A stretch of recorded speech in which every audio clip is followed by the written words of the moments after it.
पूनम बहुत अच्छे स्वभाव की लड़की थी, लेकिन उसे बचपन से ही कब्ज रहती थी। वो जब भी वॉशरूम जाती तो 2-3 घंटे से पहले कभी भी वापस नहीं आती थी। पूनम के माता पिता भी इस आदत से उसकी बहुत ज्यादा परेशान रहते थे। ऐसे ही एक दिन सुबह जब घर के इकलौते वॉशरूम में 1.5 घंटे से पूनम बैठी थी, तभी उसके माता पिता कहते हैं, अरे बेटी जल्दी निकल, हमें भी हल्का होकर अपने काम पर जाना है।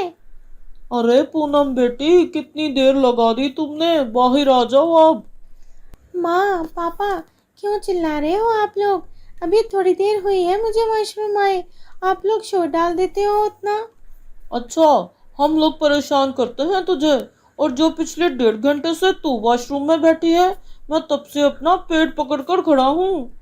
राजेश अपनी बेटी को डांट ही रहा होता है कि तभी पीछे से उसकी पत्नी शालिनी चुपके से वॉशरूम में घुस जाती है और राकेश फिर से इंतजार में रह जाता है। दिन बीतते जाते हैं, लेकिन पूनम की कब्ज तो ठीक ही नहीं होती। ऐसे ही एक दिन अनिल नामी एक लड़के का पूनम के लिए रिश्ता आता है और फिर कुछ ही दिनों में अनिल अपनी माँ के साथ पूनम को देखने आ जाता है और उसके पहुंचने पर पूनम की माँ पूछती है, अरे बहन जी, आ गए आप लोग? अरे नहीं नहीं आंटी जी, अभी तो हम रास्ते में हैं, बस पहुंचने ही वाले हैं। अरे बहन जी, आप इसकी बातों पर मत जाइएगा, इसे बचपन से ही मजाक करने की बहुत आदत है। अरे कोई बात नहीं, कोई बात नहीं, थोड़ा बहुत मजाक तो चलता रहता है। जी जी बिल्कुल। अब आप लोग भी हमें अंदर लेकर चलेंगे या यहीं खड़ा रखेंगे? सभी लोग अंदर बैठकर चाय नाश्ता करते हैं, साथ में बातचीत करते रहते हैं कि तभी अनिल की माँ लड़की को बुलाने के लिए कहती है और पूनम की माँ कहती है, जी जी बहन जी, मैं उसको अभी देख कर आती हूँ। और शालिनी पूनम को लेने के लिए जाती है। हर जगह देखती है लेकिन पूनम कहीं नहीं होती और पूनम अपने वॉशरूम में घुसी मसरूफ होती है। अरे पूनम, बाहर सब लोग तेरा पूछ रहे हैं और तू यहाँ घुसी बैठी है। अरे माँ क्या करूँ, कब्ज है कि खत्म होने का नाम ही नहीं ले रही। अरे जल्दी कर, बाहर निकल, लड़के वाले तुझे देखना चाहते हैं, जल्दी आ। पूनम वॉशरूम से निकलती है, हैंड वॉश करती है और जल्दी से तैयार होकर सबके सामने चली जाती है और अनिल उसे पहले ही नज़र में पसंद कर लेता है। अनिल की माँ बेटे की आंखों में पसंदीदगी खूब समझ जाती है। अरे बहन जी, आप सबका मुंह मीठा कराइए, मेरे बच्चे को लड़की पसंद है और हमारी तरफ से रिश्ता पक्का समझिए। और कुछ ही दिनों में दोनों की शादी हो जाती है, लेकिन शादी के बाद भी पूनम की कब्ज ठीक नहीं होती। लेकिन पूनम इस राज को ससुराल वालों से छुपा कर रखती है। लेकिन एक दिन जब पूनम बहुत देर से वॉशरूम में घुसी बैठी थी कि तभी वहां उसकी सास पेट पकड़े आ जाती है और आवाज देती है, अरे पूनम, अंदर क्या तुम हो? जी माँ जी, बोलिए। अरे बहू बाहर आ जा, मेरे बहुत प्रेशर बना हुआ है इस टाइम। लेकिन माँ जी, मैं तो अभी आई हूँ, अभी तो मैं ठीक से फ्रेश भी नहीं हुई और आप मुझे बाहर आने को कह रही हैं।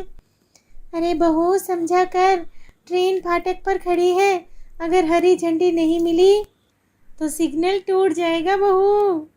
माँ जी मुझे नहीं पता, प्लीज़ मुझे फ्रेश होने दो। पूनम एक नहीं सुनती और आधे घंटे तक सास को बाहर खड़ा रखती है। इतनी देर इंतजार करने के बाद आखिरकार अपनी साड़ी ही खराब कर बैठती हैं और जब पूनम बाहर आती है तो वो उस पर चिल्लाने लगती हैं, अरे बहू, तेरी हिम्मत कैसे हुई मुझे इतना इंतजार करवाने की? तेरी वजह से मेरी सारी साड़ी गंदी हो गई है। अरे माँ जी, ये क्या किया आपने? अपनी हरी साड़ी को पीला कर लिया? बकवास कर रही है, बदतमीजी करती है आगे से। तू ये बता, तूने इतनी देर क्यों लगाई? क्या कब्ज हो गई है तुझे या सो गई थी वहां पर? जी माँ जी, मुझे वो ना कब्ज़ रहता है थोड़ा। हाय भगवान! अरे अपना इलाज करवा ले, तुझे कब्ज़ रहती है वरना एक दिन बहुत नुकसान उठाएगी तू। इतना कहकर सासू माँ वहाँ से चली जाती है। दिन बीतते जाते हैं। ऐसे ही फिर एक रात पूनम उठकर वॉशरूम जाती है और कुछ नींद की वजह से उसे वहाँ काफ़ी टाइम लग जाता है। और जैसे ही उठकर वो बाहर निकलने लगती है कि वहीं गिर पड़ती है।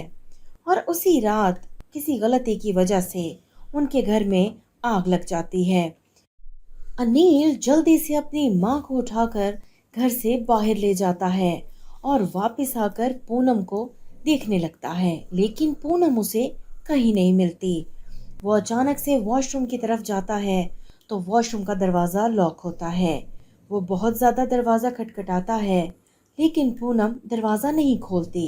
बिलाखिर वो दरवाज़ा तोड़ देता है और अंदर देखता है कि पूनम फर्श पर बेहोश पड़ी है। वो उसे उठाकर बाहर लाता है और पानी के छींटे मारता है। कुछ ही देर में पूनम को होश आ जाता है। अरे पूनम, शुक्र है तुम ठीक हो। मैं तुम्हें कुछ हुआ नहीं, मैं तो बहुत डर गया था। अरे ये मैं कहाँ हूँ? मुझे आखिर हुआ क्या था? पूनम, घर में आग लग गई थी और तुम बाथरूम में बेहोश पड़ी थी। अरे नहीं, ये कोई बेहोश बेहोश नहीं पड़ी थी। इसको कब्ज है। पता नहीं नींद की वजह से वहीं सो गई होगी करमजली। माँ, अरे आप ये क्या बोल रही हैं? अभी अभी तो वो मौत के मुंह से बाहर आई है और आप उससे ऐसी बातें बोल रही हैं। क्या मैं झूठ बोल रही हूँ? तो पूछ इससे। ये सच में बेहोश हुई थी या अपनी कब्ज की वजह से वहीं सो गई थी? बोलो पूनम, माँ ठीक कह रही है क्या? जी अनिल जी, माँ जी बिल्कुल ठीक कह रही हैं। मुझे कब्ज का प्रॉब्लम है और इसी वजह से मैं बाथरूम में ही सो गई थी। मुझे माफ़ कर दीजिए, मैंने आप सबसे ये बात छुपाई। मैंने आप लोगों को ये बात इसलिए नहीं बताई क्योंकि मुझे लग रहा था फिर आप मुझसे शादी नहीं करेंगे। पूनम, तुम ये बात अगर मुझे पहले बता देती तो हम इसका इलाज करवाते और तुम्हारे साथ ऐसा कभी भी होने नहीं देता। प्लीज़ मुझे माफ़ कर दीजिए अनिल जी। ठीक है पूनम, कोई बात नहीं, मैंने तुम्हें माफ किया।